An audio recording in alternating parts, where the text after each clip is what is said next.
વાત આણંદના સમાચારથી કરીશું। પોલીસની કામગીરી સામે સવાલો ઊભા થયા છે। બાળકીની હત્યાના આરોપીનો એક વિડીયો સામે આવ્યો છે। લોકઅપમાં સીધો ચાલતો આરોપી બહાર આવી લંગડાતા ચાલ્યો। સીધો ચાલતો આરોપી કેમેરાની સામે નાટક કરવા લાગ્યો। પીએસઆઈએ કંઈક કહ્યા બાદ આરોપીની ચાલ અચાનક બદલાઈ ગઈ। પોલીસના કહેવાથી નાટક કરતા હોવાનો દાવો છે। આરોપીનો આ વિડીયો સોશિયલ મીડિયા પર વાયરલ થઈ રહ્યો છે। તો આ વિડીયો સામે આવ્યો છે। વિડીયોને લઈને સવાલો થઈ રહ્યા છે। પહેલા આરોપીને બહાર લાવવામાં આવે છે ત્યારે તે સીધો ચાલતો હતો અને તેની સાથે પીએસઆઈએ વાતચીત કરી। ત્યારબાદ આ આરોપીની ચાલ જ બદલાઈ ગઈ। પોલીસના કહેવાથી નાટક કરતા હોવાનો દાવો થઈ રહ્યો છે। બુરહાન અમારી સાથે ફોનલાઈન પર જોડાઈ ગયા છે। બુરહાન, એક વિડીયો સામે આવ્યો છે, તેને લઈને અનેક સવાલો ઊભા થઈ રહ્યા છે કે આરોપીને બહાર લાવવામાં આવ્યો હતો ને પછી એક પોલીસ કર્મી તેને કંઈ કહે છે અને ચાલ બદલાઈ જાય છે। શું હકીકત છે આમાં?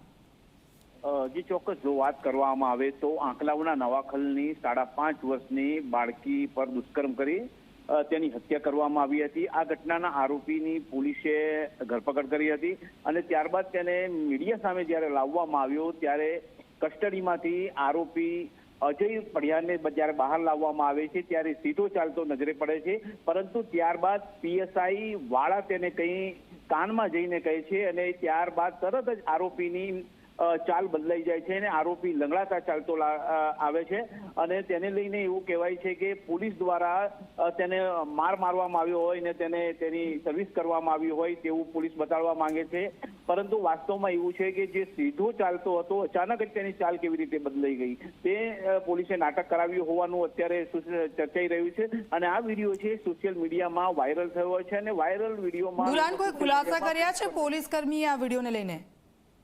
જી, પોલીસ દ્વારા અત્યાર સુધી આ અંગે કોઈ ખુલાસો કરવામાં આવ્યો નથી, પરંતુ આ સોશિયલ મીડિયામાં વાયરલ થયેલો છે અને અત્યારે ચર્ચાનો વિષય છે। જી બિલકુલ, આભાર બુરહાન સમગ્ર વિગત બદલ। તો આપ જુઓ, પોલીસ કસ્ટડીમાંથી જ્યારે બહાર લાવવામાં આવ્યો આરોપીને, પહેલા એની ચાલ બરાબર હતી અને ત્યાર પછી શું થયું?